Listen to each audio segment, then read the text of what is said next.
Hello students, welcome to our unique study centre. আমি রাজু, তোমাদের বন্ধু ও স্টাডি কোচ। আজকে তোমাদের দ্বিতীয় পরীক্ষার যে প্রথম নাম্বার স্কুলটা রয়েছে, government sponsored multipurpose school boys টাকি হাউস, এই স্কুলের সব প্রশ্নের উত্তরগুলো আজকে করাবো। সো তোমরা প্রথম থেকে শেষ পর্যন্ত ক্লাসটা দেখতে থাকো। তোমরা যারা এই স্কুলের অ্যান্সার পিডিএফগুলো একদম ফ্রিতে নিতে চাও, তারা কি করবে, এই ভিডিওটাকে একটা লাইক করবে, সাবস্ক্রাইব করবে এবং কমেন্ট বক্সে তোমাদের নিজের নাম এবং হ্যাশট্যাগ ফ্রি পিডিএফ লিখে সেন্ড করবে। আমি সেখান থেকে তোমাদের সাথে যোগাযোগ করে অ্যান্সার পিডিএফগুলো একদম ফ্রিতে প্রোভাইড করে দেবো। ওকে, তাহলে চলো বেশি দেরি না করে শুরু করি আজকের ইংরেজি ক্লাস।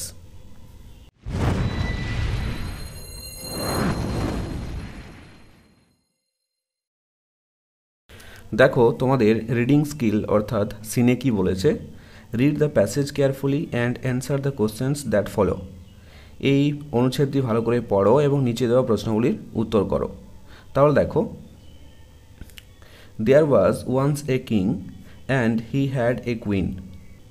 একদা সেখানে একটি রাজা ছিল, and he had a queen, এবং তার একটি রানী ছিল। দে হ্যাড সেভারাল চিলড্রেন, তাদের অনেক ছেলে মেয়েও ছিল। Alicia was the eldest, Alicia ছিল সব থেকে বড়। Who looked after the other children, যে কিনা অন্যান্য শিশুগুলোকে দেখত। The king was in his private profession, রাজা একটি ব্যক্তিগত ব্যবসার সঙ্গে যুক্ত ছিলেন। আন্ডার দ্য গভর্নমেন্ট, যেটা সরকারের অধীনে ছিল। The queen's father had been a medical man out of town, the queen's father had been, রানীর যে বাবা ছিলেন তার বাবা শহরের বাইরের একজন ডাক্তার ছিলেন। ওয়ান ডে, একদিন, the king was going to the office when he stopped at the fishmonger's shop, রাজা যখন অফিস যাচ্ছিল তখন একটি মাছ ব্যবসায়ীর দোকানে দাঁড়িয়েছিল। He needed to buy a pound and a half of salmon which the queen had requested him to send home. He needed, তার প্রয়োজন ছিল, টু বাই, কিনতে, এ পাউন্ড অ্যান্ড এ হাফ, এক পাউন্ড এবং অর্ধেক, অফ স্যালমন হুইচ, সালমন কি একটা মাছ, যেটা কিনবো বলে রাস্তাতে একটা মাছ ব্যবসায়ীর কাছে দাঁড়িয়েছিল। সেটা কি হয়েছিল, salmon which the queen had requested him to send home, যেটা তার রানী তাকে অনুগ্রহ করেছিল তাকে যেন বাড়িতে পাঠিয়ে দেওয়া হয় এটা কিনে, মাছটা কিনে। He had not proceeded far after finishing his shopping, সে তার কেনাকাটা শেষ করে সে বেশি দূর যায়নি।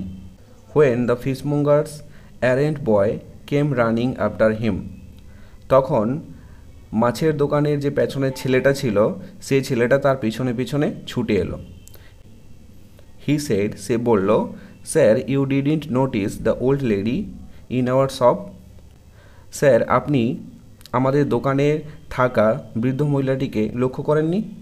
হোয়াট ওল্ড লেডি, কোন বৃদ্ধ মহিলাটি? রিকোয়ার্ড দ্য কিং, রাজা বলল। আই স নান, আমি কাউকে দেখিনি। Now the king had not seen any old lady because she had been invisible to him. Now এখন রাজা কোনো বৃদ্ধ মহিলাকে দেখতে পাননি কারণ সে রাজার কাছে অদৃশ্য হয়েছিল। দো, যদিও, ভিজিবল টু দ্য ফিশমঙ্গার্স বয়, যদিও মাছের দোকানে যে ছেলেটি ছিল তার কাছে দৃশ্যমান হয়েছিল। ওকে, প্যাসেজটা বোঝা গেল। এরপর দেখো প্রশ্নগুলো। এরটা কি বলেছে, চুজ দ্য কারেক্ট অল্টারনেটিভস, সঠিক বিকল্পটি বেছে নিয়ে লেখো। তাহলে একটা দেখো, অ্যালিসিয়া ওয়াজ, এলিসিয়া ছিল the youngest child, the only child, the eldest child, সব থেকে ছোট শিশু, একমাত্র শিশু এবং সব থেকে বড় শিশু। তাহলে অ্যালিসিয়া ওয়াজ, এটা হবে দ্য এল্ডেস্ট চাইল্ড।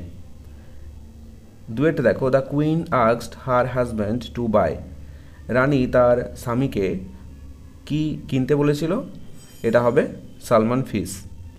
ওকে, কারণ আমরা পড়ার সময় দেখেছি যে এখানে দেখো he needed to buy a pound and a half of salmon fish, okay, কিনতে বলেছিল।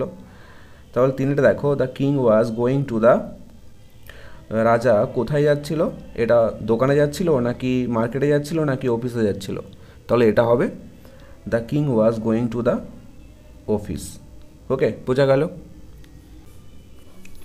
এরপর দেখো কি বলেছে, the old lady had been visible to the, ও বৃদ্ধ মহিলাটি কার কাছে দৃশ্যমান ছিল, এটা হবে ফিশমঙ্গার্স বয়। পাঁচের দেখো, এলিসিয়া লুকড আফটার, এলিসিয়া কাদের দেখতো, এটা হবে হার ব্রাদার অ্যান্ড সিস্টার্স, বোঝা গেল। এরপর বিয়েটা দেখো, complete the following sentences with information from the text, পাঠ্য থেকে তথ্য নিয়ে বাক্যগুলি পূর্ণ করো। তাহলে এক একটা দেখো, প্রফেশনালি দ্য কিং ওয়ার্কড, এটা হবে আন্ডার দ্য গভর্নমেন্ট। দুইটা দেখো, এটা হবে দেখো the queen's father had been a medical man. তিনটা দেখো, the king wanted to buy fish ওয়েরিং a pound and a half. চারটা দেখো, এটা হবে the old lady had been visible to the king, okay. তোমরা অনুচ্ছেদটা ভালো করে যদি পড়ো তাহলে এগুলো একদম ইজিলি তোমরা করতে পারবে, ওকে। এরপর দেখো দুয়েরটা কি বলেছে, read the given স্ট্যান্জা and answer the following questions.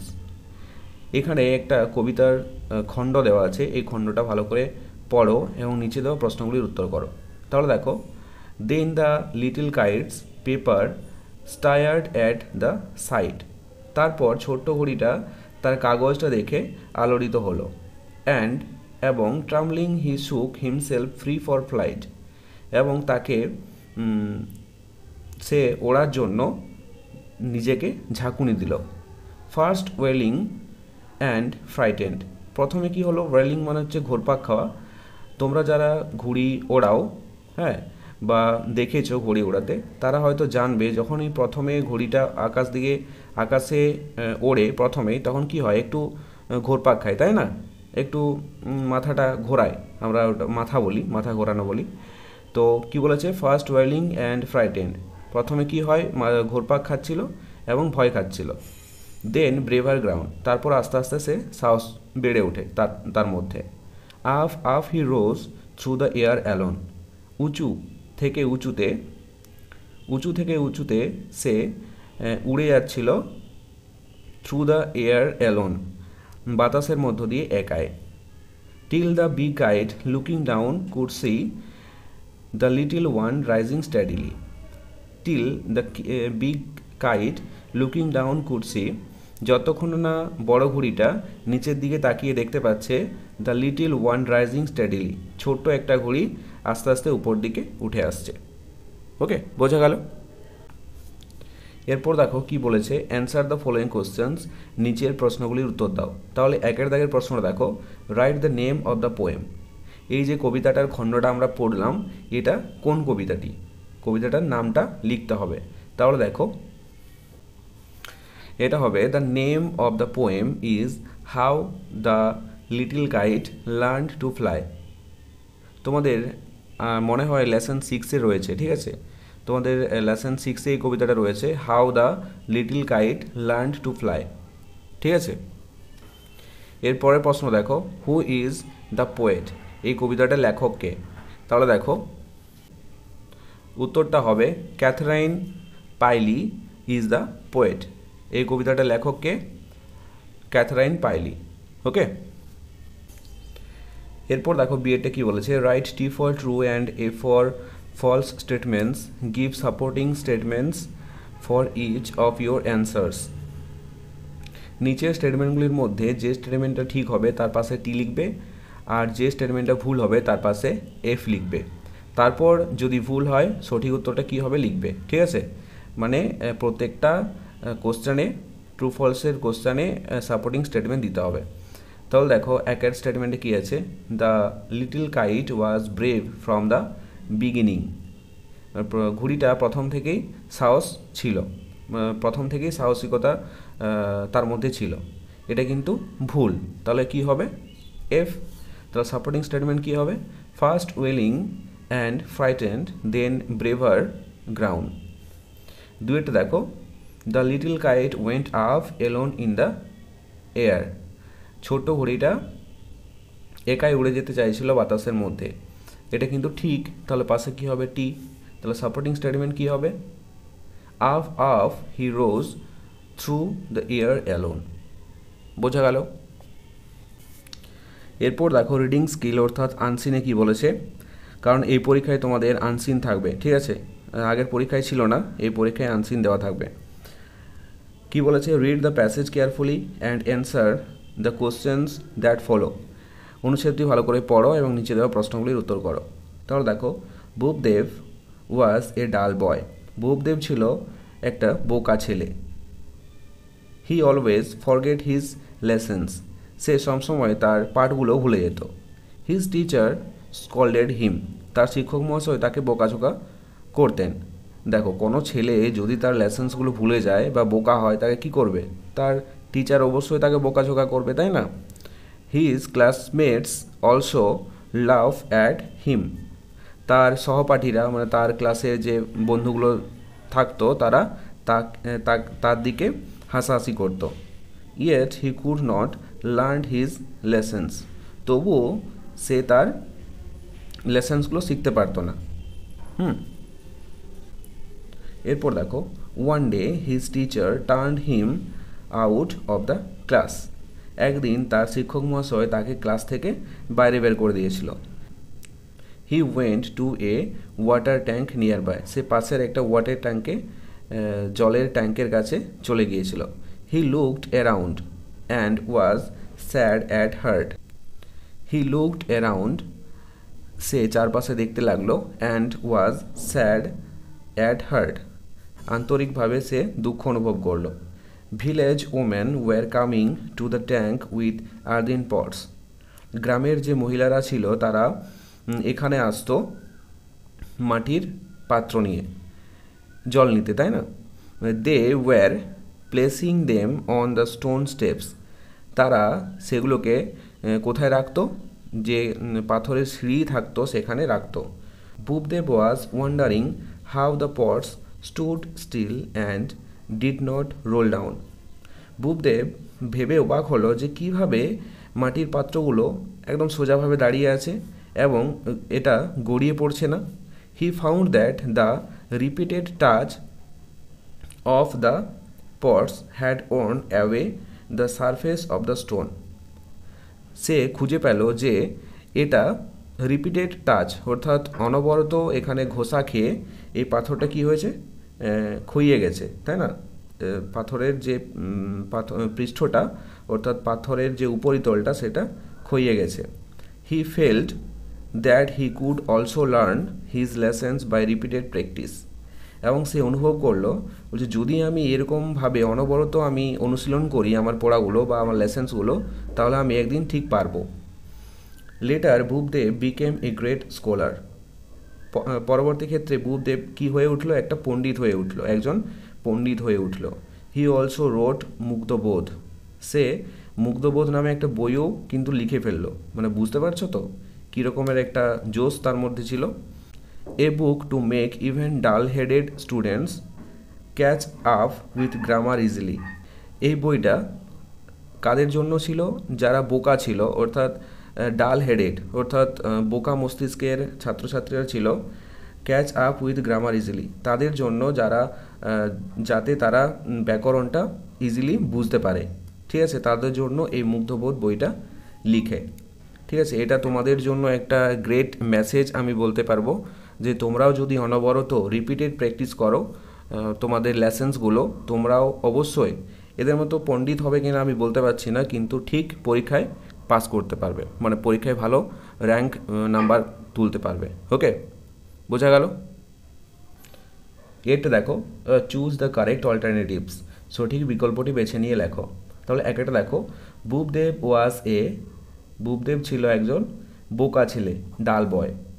দুইটা দেখো, dash always laughed at him. কারা সবসময় তার দিকে হাসাহাসি করত? কারা? তাহলে এটা হবে ক্লাসমেটস। তিনটা দেখো, village women were coming to the pond with, গ্রামের মহিলারা পুকুরে আসতো, কী নিয়ে আসতো? এটা হবে আর্দেন পটস, তাই না? চারটা দেখো, বুপদেব বিকেম এ গ্রেট, কি হয়ে উঠেছিল বুপদেব পরবর্তী ক্ষেত্রে? একজন পণ্ডিত, স্কলার হয়ে উঠেছিল। পাঁচটা দেখো, মুগ্ধবোধ ইজ এ বুক অন, মুগ্ধবোধ কিসের বই ছিল? একটা ব্যাকরণের বই ছিল, গ্রামারের বই ছিল, তাই না? ওকে। এরপর দেখো বিএডে কি বলেছে, অ্যান্সার দ্য ফলোয়িং কোশ্চেন্স, নিচের প্রশ্নগুলির উত্তর দাও। তাহলে দেখো একের দাগের প্রশ্নটা কি আছে, why did the teacher scold Bupdev, কেন শিক্ষক মহাশয় বুপদেবকে বোকাঝোকা করতেন? তাহলে এর উত্তরটা দেখো,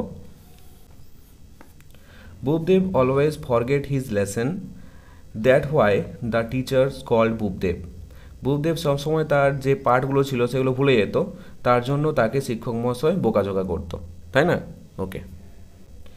এরপর দেখো 2 নম্বরের প্রশ্নটা, what were the village women doing, গ্রামের মহিলারা সেখানে কি করছিল? তাহলে এর উত্তরটা দেখো, village women were coming to the tank with earthen pots, they were placing them on the stone steps, গ্রামের মহিলারা সেখানে আসতো মাটির পাত্র নিয়ে, দে ওয়্যার প্লেসিং দেম, এবং তারা সেগুলিকে রাখতো, কোথায় রাখতো? অন দ্য স্টোন স্টেপস, পাথরের যে সিঁড়ি ছিল বা পাথরের যে ধাপ ছিল সেই ধাপের উপরে। ওকে। এরপর দেখো 3 নম্বরের প্রশ্নটা কি আছে, what was the condition of the stone steps, পাথরের যে ধাপগুলো ছিল, পাথরের যে সিঁড়িগুলো ছিল, সেগুলোর কি অবস্থা হয়েছিল? তাহলে এর উত্তরটা দেখো, the repeated touch of the pots had worn away the surface of the stone, কী হয়েছিল? অনবরত ঘষা খেয়ে, মাটির পাত্রের সাথে পাথরের যে ঘষা লেগেছিল, সেই অনবরত ঘষা খেয়ে পাথরগুলো কি হয়েছিল? ক্ষয়ে গিয়েছিল, তাই না? এরপর দেখো 4 নম্বরের প্রশ্নটা কি আছে, হোয়াট ডিড বুপদেব রিয়েলাইজ, বুপদেব কি অনুভব করেছিল, মানে কি রিয়েলাইজ করেছিল বুপদেব সেগুলো কি দেখে? তাহলে এর উত্তরটা দেখো, Bupdev realised that he could also learn his lessons by repeated practice, Bupdev উপলব্ধি করেছিল যে সেও অনবরত অনুশীলনের দ্বারা তার লেসেন্সগুলো অর্থাৎ তার পাঠগুলো শিখতে পারবে। ওকে। এরপরের প্রশ্নটা দেখো, what was the name of the book written by Bupdev, Bupdev যে বইটা লিখেছিল সেই বইটার নাম কী ছিল? তাহলে দেখো এই বইটার কী নাম ছিল এখানে দেওয়া ছিল, দেখো হি অলসো রোট মুগ্ধবোধ, তার বইটার নাম কী ছিল? মুগ্ধবোধ। তাহলে উত্তরটা দেখো এরকমভাবে লিখতে হবে, the name of the book was Mugdhabodh that was written by Bupdev, বইটার নাম ছিল মুগ্ধবোধ, যেটা বুপদেব লিখেছিল। ওকে। এরপর দেখো গ্রামার অ্যান্ড ভোকাবুলারিতে কী বলেছে, filling the blanks with verbs in agreement with their subjects, এগুলো দেখো কি করতে হবে, দেখো এগুলো করার জন্য কিছু নিয়ম তোমাদেরকে দেখতে হবে, কিছু নিয়ম তোমাদেরকে ফলো করতে হবে। তাহলে প্রথমেটা দেখো, দ্য নিউজ ড্যাশ ফলস, এখানে দেখো নিউজ, এই যে ওয়ার্ডটা দেখতে কেমন লাগছে? প্লুরাল নাম্বার লাগছে, এস যোগ আছে মানে প্লুরাল নাম্বার, কিন্তু আসলেই এগুলো প্লুরাল দেখতে হলেও এর অর্থ কিন্তু সিঙ্গুলার। দেখো এখানে কিছু একটা নিয়ম আমি তোমাদেরকে বলি, এখানে দেখো 17 নাম্বার যে রুলটা রয়েছে এটা ভালো করে খেয়াল করো, কিছু নাউন আকারে প্লুরাল হলেও অর্থের দিক থেকে সিঙ্গুলার হয়, সেগুলি সিঙ্গুলার ভার্ব নেয়। যেমন দেখো এখানে নিউজ, ওয়েজেস, ফিজিক্স, ম্যাথমেটিক্স, ঠিক আছে, এগুলো যদি থাকে তারপরে কি হয়? সবসময় সিঙ্গুলার হয়, অর্থাৎ ইজ হবে। ওকে, তোমরা কি করবে? এই রুলগুলো লিখে রাখবে, ঠিক আছে? এই রুলগুলো তোমরা মুখস্থ করবে, তাহলে পরবর্তী ক্ষেত্রে যখনই এরকম এগ্রিমেন্টগুলো করতে দেবে তখন তোমরা ইজিলি পারবে, ঠিক আছে? এই যে প্রথম নম্বর রুল, এটা লিখে রাখো। ওকে, তাহলে দেখো প্রথমে এটা কি বুঝলাম, যে ওয়ার্ডগুলো দেখতে প্লুরাল হলেও এরা কিন্তু অর্থে সিঙ্গুলার, তার জন্য এখানে হয়েছে the news is false, is একটা সিঙ্গুলার, তোমরা তো জানোই, তাই না? তারপর দুইটা দেখো, every one of them dash honest, এখানে দেখো every one of them everyone আর দেম এর মাঝে অফ আছে, ঠিক আছে? এই নিয়মটা তোমরা একটু দেখে নাও। দেখো 2 নম্বর যে রুলটা আছে, প্রকৃত সাবজেক্টের সঙ্গে of, with, along with, together with, in addition to, as well as, accompanied by ইত্যাদি দ্বারা কোনো ওয়ার্ড যুক্ত হলে প্রথম সাবজেক্টের নাম্বার অনুযায়ী ভার্ব বসে। এই নিয়মটা কিন্তু তোমরা খাতাতে লিখে রাখো, ওকে? দেখো এখানে বলেছে এভরি ওয়ান অফ দেম, তাহলে এভরি ওয়ান আর দেম এটা কী দিয়ে যুক্ত হচ্ছে? অফ দিয়ে। তার জন্য নিয়মটাতে কী বলেছিল? ইজ হবে। তার জন্য এখানে হয়েছে every one of them is honest, okay? এরপর দেখো 3এরটা, mathematics dash a difficult subject. এখানে দেখো আবার সেম একটা ওয়ার্ড, এখানে নিউজ ছিল, এখানে ম্যাথামেটিক্স। আমি নিয়মটা করার সময় তোমাদেরকে বলেছি ম্যাথামেটিক্স, ফিজিক্স, নিউজ এগুলো থাকলে সবসময় কী হবে? ইজ হবে। তাহলে এটা হবে mathematics is a difficult subject. বোঝা গেল? এরপর দেখো 4টে কী বলেছে, silver as well as gold dash a precious metal. এটার ক্ষেত্রেও কিন্তু একটা নিয়ম আছে, সেই নিয়মটা দেখো। দেখো ভালো করে খেয়াল করো নিয়মটা। বলেছে যদি দুটি সিঙ্গুলার সাবজেক্ট মিলিতভাবে একই ব্যক্তি বা বস্তুকে বোঝায় তাহলে সিঙ্গুলার ফর্মের ভার্ব হয়। দেখো এটাও কিন্তু লিখে রাখো, ঠিক আছে? এখানে বলেছে silver as well as gold. এখানে দেখো দুটো সাবজেক্ট আছে, একটা হচ্ছে সিলভার, সিলভারটাও সিঙ্গুলার, এবং গোল্ড, গোল্ডটাও সিঙ্গুলার। তাহলে এই দুটো যখনই থাকবে, এই দুটো মিলে কি হয়েছে? একটা মেটাল তৈরি হয়েছে, ধাতু তৈরি হয়েছে, তাই না? ধাতু বোঝাচ্ছে। তাহলে এক্ষেত্রে কি হবে বলেছি? সিঙ্গুলার ভার্ব নেবে। তাহলে এটা হবে silver as well as gold is a precious metal. বোঝা গেল? এরপর দেখো 5এটা দেখো, the test of this mangoes dash very good. এখানে দেখো প্রকৃত সাবজেক্ট কোটা আছে? দুটো আছে, টেস্ট এবং ম্যাঙ্গোজ। এখানে প্রথমের যে সাবজেক্টটা রয়েছে এটা সিঙ্গুলার নাকি প্লুরাল দেখতে হবে। অফ দিয়ে যেহেতু যুক্ত হয়েছে তাহলে কি হবে? এটা ইজ হবে। কোন ক্ষেত্রে ইজ হবে? প্রথমের যে সাবজেক্টটা সেটা সিঙ্গুলার যদি থাকে তাহলে ইজ হবে, আর যদি প্লুরাল থাকে তাহলে আর হবে, ওকে? তাহলে এখানে দেখো টেস্ট, এই ওয়ার্ডটা কী আছে? এই সাবজেক্টটা কী আছে? সিঙ্গুলার আছে, তার জন্য এখানে হয়েছে the test of this mangoes is very good. বোঝা গেল? আমি যে নিয়মগুলো তোমাদেরকে শেখালাম সেই নিয়মগুলো তোমরা খাতাতে লিখে রাখো। এরপর দেখো 5এরটা কী বলেছে, write the antonyms of the following words by adding suffix or prefix. দেখো সাফিক্স মানে কি আর প্রিফিক্স মানে কি, এই দুটো জিনিস কি এগুলো তোমাদেরকে আগে একটু বলে দিই। দেখো সাফিক্স মানে হচ্ছে ওয়ার্ডের পরে যেগুলো বসবে সেগুলো হচ্ছে সাফিক্স, আর প্রিফিক্স, প্রি মানে হচ্ছে প্রথম, তাহলে ওয়ার্ডের প্রথমে যেগুলো বসবে সেগুলো হচ্ছে প্রিফিক্স। এখানে দেখো রয়েছে হেল্প, এটা হয়েছে হেল্পলেস, হেল্পের পরে বসেছে লেস, তাহলে এটা কি বসেছে? সাফিক্স বসেছে, তাই না? তাহলে হেল্প এটা হয়েছে হেল্পলেস। 2এটা দেখো পেশেন্ট, এটা হবে ইমপেশেন্ট, পেশেন্ট ইমপেশেন্ট, পেশেন্টের আগে কি বসেছে? আইএমটা বসেছে, তাহলে এটা হবে প্রিফিক্স। 3এটা দেখো মিনিং, এটা হবে মিনিংলেস, মিনিংয়ের পরে লেস বসেছে, তাহলে এটা হবে সাফিক্স। 4এটা দেখো ন্যাচারাল, এটা হবে আনন্যাচারাল, ন্যাচারাল আগে কি বসেছে? আন বসেছে, তাহলে আন হবে প্রিফিক্স। 5এটা দেখো রেগুলার, এটা হবে ইরেগুলার, রেগুলারের আগে ইর বসেছে, ইরেগুলার, এটা হবে প্রিফিক্স। তাহলে কি হলো দেখো, help helpless, patient impatient, meaning meaningless, natural unnatural, regular irregular. বোঝা গেল? খুব সোজা, তাই না? এরপর দেখো তোমাদের রাইটিং স্কিলে কি বলেছে, write a paragraph in about 60 words about a strange creature you met suddenly on your away back home from school. তুমি স্কুল থেকে বাড়ি ফিরছো, বাড়ি ফেরার সময় হঠাৎ করে তোমার সাথে একটা অচেনা জীবের সাথে দেখা হলো।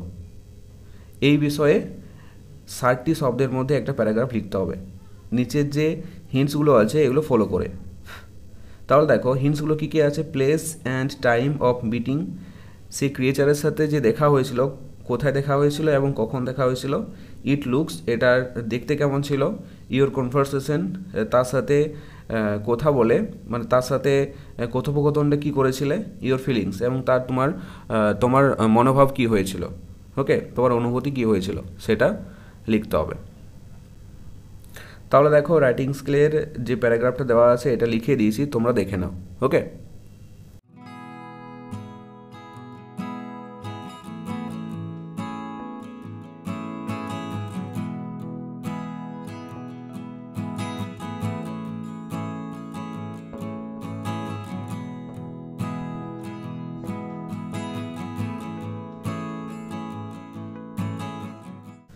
সো এই ছিল আজকের ক্লাসটি কেমন লাগলো অবশ্যই কমেন্ট করে জানাও, আর যদি ভালো লেগে থাকে তাহলে অবশ্যই একটি লাইক করে দিও, ওকে। আর ছোট্ট বন্ধুরা, তোমরা যদি আমার চ্যানেলে নতুন হয়ে থাকো তাহলে অবশ্যই সাবস্ক্রাইব করে পাশে থাকা বেল আইকনটিতে প্রেস করে রাখো। তো চলো দেখা হচ্ছে নেক্সট কোনো ইংরেজি ক্লাসে, ততক্ষণ পর্যন্ত বাই বাই, টেক কেয়ার।